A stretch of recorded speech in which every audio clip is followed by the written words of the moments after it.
اللہ نے ہمیں اگر ڈاکیا بنایا ہے تو ہم ڈاکیے بنے رہیں، اگر ڈاک نہیں پہنچائیں گے تو ہماری پوسٹ ختم ہو جائے گی۔ نبی علیہ السلام ایک بات فرما دیں تو ان کے سچ ہونے کے لیے اتنا ہی کافی ہے، مگر حدیث مبارکہ میں آتا ہے کہ نبی علیہ السلام نے قسم کھا کر کہا کہ جو بندہ اللہ کے راستے میں صدقات دیتا ہے اللہ اس کے مال کو کم نہیں ہونے دیتے۔ اب اگر نبی علیہ السلام قسم کھا کے کہہ رہے ہیں کہ جو بندہ صدقات دیتا ہے اس کا مال کم نہیں ہوتا، مال زیادہ اللہ کر دیتے ہیں، تو پھر ہمیں گھبراہٹ کس چیز کی ہے؟ اور ہم اگر زکوٰۃ صحیح طرح سے ادا کرنے لگیں تو اسلامی معاشرے میں تو کوئی غریب نظر آ ہی نہیں سکتا۔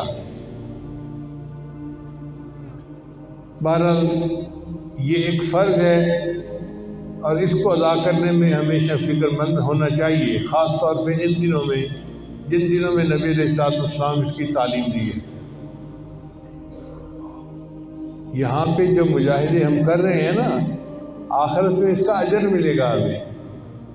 یہ بے فائدہ نہیں جائیں گے۔ پنجابی کا ایک شعر ہے، اتھاں جو بھوگ بھوگے ہیں اتھاں اس کی جزا ملسی، اتھاں جو بھوگ بھوگے ہیں اتھاں اس کی جزا ملسی، تھکیڑے سارے لے ویسن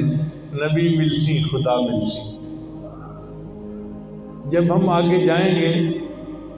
اور وہاں پر ہمیں نبی علیہ السلام کی شفاعت مل جائے گی اور اللہ کی رضا مل جائے گی تو دنیا کے سب مجاہدے، سب تھکاوٹیں ہماری ختم ہو جائیں گی اور پھر ہم خوش ہوں گے کہ ہم نے اچھی زندگی گزاری اور اللہ کے حضور پیش ہو گئے۔